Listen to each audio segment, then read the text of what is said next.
আসসালামু আলাইকুম। আজ আপনাদের আরেকটা লেকের সন্ধানে নিয়ে আসলাম। এই লেকটা অ্যাকচুয়ালি পড়ছে আপনার রেসিডেন্সিয়াল অ্যান্ড কমার্শিয়ালের আর কম্বাইন করে। আমার লেফট সাইডে দেখতেছেন এগুলো হলো কমার্শিয়াল বিল্ডিং, আর এটা দেখতেছেন এটা হলো আপনার রেসিডেন্সিয়াল এরিয়া। এই সাইডটা যে পড়ছে, তো এখানে একটা চ্যানেলের মতো চলে গেছে অনেক দূর পর্যন্ত। তো দেখেন ও যে, তো এটার মেন বৈশিষ্ট্য হলো এখানে কিছুই না, শুধু মাছ ধরা যায়। মাছ ধরার জন্য এখানে কোনো নিষেধাজ্ঞাও নেই, হ্যাঁ। কিন্তু আপনার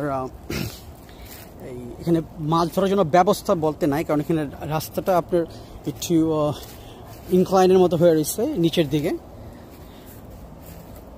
সৌন্দর্য বলতে গেলে এই তো লেক, তো প্রত্যেকটাই লেকের কম বেশি সৌন্দর্য আছে। তো এখানে দেখেন আমরা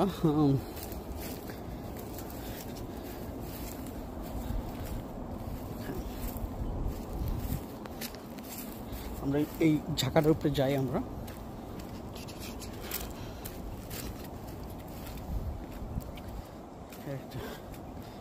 আসলে আমরা একটু ভালো দেখতে পারবো যে মাঝখান থেকে কি দেখা যায়, নিশ্চয় যে ফোন যে না পড়ে যায়।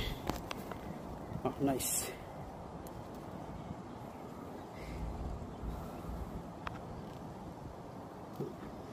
তো এখানে একটা জালির মতো দিয়ে রাখছে যে বড় কিছু যে না পড়ে যায়। বিসাইড দিস এখানে অনেক ফিশ, ছোট ছোট ফিশ দেখতে পাইতেছেন অলরেডি।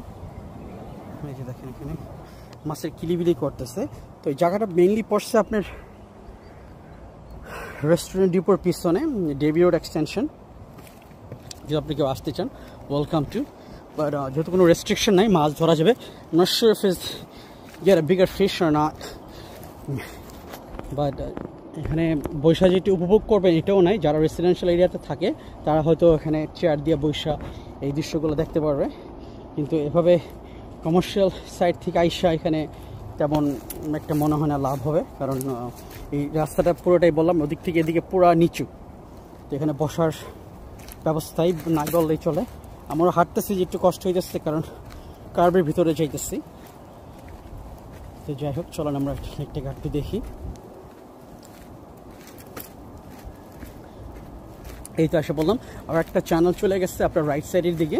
তো এই চ্যানেলটা বসু দূরে গেছে, আমরা দেখবো এটা কোথায় গেছে আপনাদের হয়তো আরেকটা নেক্সট ভিডিওতে। পাম ট্রি অভাব নেই। এই যে ও পুরা আমার যে মনে হচ্ছে পুরা দিঘিটা আমাদের গ্রামের দিঘিটার মধ্যে চলে গেছে।